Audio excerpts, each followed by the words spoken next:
সকাল সকাল চলে আসলাম নিজেদের গাছের জামরুল পাড়তে। আসসালামু আলাইকুম, আপনারা সবাই কেমন আছেন? আমি তো আলহামদুলিল্লাহ ভালো আছি।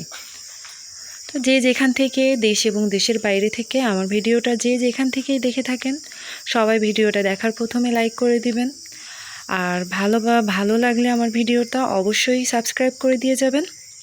তো এই যে দেখেন, অনেক বড় বড়, মাশাআল্লাহ অনেক বড় বড় হয়েছে আমাদের গাছের জামরুলগুলো। তো তেমন মিষ্টি না খেতে, তারপরও নিজেদের গাছের ফল, কোনো ফরমালিন মুক্ত ফল, তো এগুলা খাওয়া স্বাস্থ্যের জন্য উপকার। তো এই যে দেখেন, জামরুলগুলো পাড়তেছিলাম ঠিকই, পাড়ার সাথে সাথেই নিচে পড়ার সাথে সাথেই ফেটে যাচ্ছিল জামরুলগুলো। তো এই যে আমার হাজব্যান্ড আর কি পাড়তেছিল, আর আমি আর আমার ছেলে কুড়াচ্ছিলাম জামরুলগুলো। তো ফেটে গেলেও এগুলা হচ্ছে ভালোভাবে যদি ধুয়ে তারপরে খাই, কারণ একদম পেকে গেছে, ভালোভাবে ধুয়ে খেলে মোটামুটি মিষ্টি লাগবে। তো যাই হোক, জামরুল খাওয়া শেষ করে এগুলো পেরে নিয়ে তারপরে আর কি রান্নার কাজে চলে যাব। এখানে আর কি ওদের বাবা অনেক বড় সাইজের একটা বোয়াল মাছ নিয়ে আসছে। তো গরমের মধ্যে আজকে পাতলা ঝোল, বোয়াল মাছের পাতলা ঝোল করব আলু দিয়ে। আর দেখেন কি করি, সেটা আমার ভিডিওর সাথেই থাকেন, তাহলেই দেখতে পারবেন। তো এই যে মাছটা আর কি আমার শাশুড়ি কেটে দিল, তারপরে আর কি ধুয়ে গুছিয়ে নিলাম। এখন আর কি রান্নার দিকে চলে আসছি। তো এই যে একে একে মশলা দিয়ে দিচ্ছিল। তো এখানে আর কি পেঁয়াজ, তারপরে রসুন বাটা আর কাঁচামরিচ আর হলুদ দিয়ে দিলাম। আর এই যে করলা ভাজি করব, এর জন্য আর কি করলা নিয়ে নিয়েছি আমি, আর আলু নিয়ে নিয়েছি। এখন আর কি সব কিছু মশলা একে একে দিয়ে তারপরে আর কি মাছটা আর কি কষিয়ে নেব।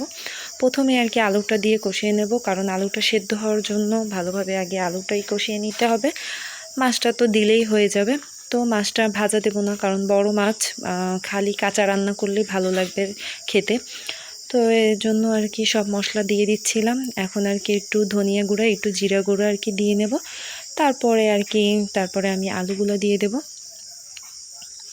তো আমার শাশুড়ি আর কি মশলা দিয়ে দিচ্ছিল, আর আমি এদিকে ভিডিও করতেছিলাম আর নাড়াচাড়া করতেছিলাম। ওদিকে তো চুলার জাল জ্বলতেছিল।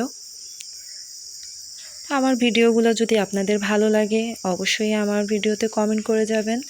আর এখনও যারা আমার চ্যানেলটিকে সাবস্ক্রাইব করেননি, অবশ্যই তারা চ্যানেলটিকে সাবস্ক্রাইব করে দিবেন আর পুরো ভিডিওটা দেখার চেষ্টা করবেন।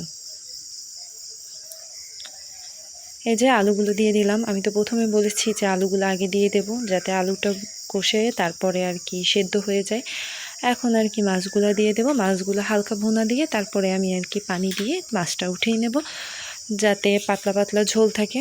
বেশি আর কি ঘন করব না, কারণ গরমের মধ্যে করলা ভাজি আর বোয়াল মাছের পাতলা ঝোল খুবই মজাদার খাবার একটা।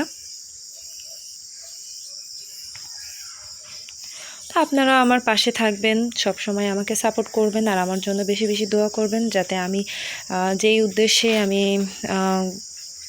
উদ্দেশ্যে আমি আর কি আপনাদের কাছে এই ভিডিওগুলো দিই, বা আপনাদের মনোরঞ্জনের জন্য যে ভিডিওগুলো আমি দিই, আমার ভিডিওগুলো যদি আপনাদের ভালো লেগে থাকে, অবশ্যই আমার চ্যানেলটাকে সাবস্ক্রাইব করে দিয়ে যাবেন আর আমার পাশে থেকে যাবেন। তো এই যে করলাটা আমি আর কি গ্যাসের চুলায় ভেজে নিচ্ছিলাম, যাতে রান্নাটা তাড়াতাড়ি শেষ হয়ে যায়। আর করলাটা দেখা যায় একটু নেবু নেবু জালে ভাজলেই করলাটা ভাজা ভালো হয়।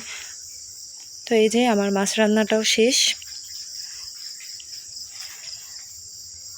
এখন রান্না বান্না শেষ করে আমি আর কি বিকালের কাজে চলে যাব। তো আমার এই যে মুরগিটা দেখেন, একটা মুরগি দেখা যাচ্ছে এখানে আর কি। আজকে আমার মুরগিটাকে বাজ পাখি এসে আর কি মুরগি নিয়ে যাওয়া ধরছিল, তখন আর কি মুরগিটার চামড়া উঠিয়ে নিয়ে গেছে, কিন্তু মুরগিটা আল্লাহর রহমতে বেঁচে গেছে। এর জন্য আমি আর কি খাঁচায় বেঁধে রাখছি, কারণ দুপুরবেলা ঘুমালে বা আমরা যদি একটু খাওয়া দাওয়া করে শুই, তাহলে দেখা যায় যে মুরগিগুলো একা একা বাইরে থাকে, তখনই আর কি পাখি বা কাক এগুলো আর কি অনেক ডিস্টার্ব করে। তো এর জন্য আর কি ওদেরকে বেঁধে রেখেছি। আর আমার মুরগিগুলোর জন্য দোয়া করবেন, যেন সব কটা মুরগি আমার বড় হয়। তো যাই হোক, যে যেখান থেকে ভিডিও দেখে থাকেন, সবাই ভালো থাকবেন, সুস্থ থাকবেন। আল্লাহ হাফেজ।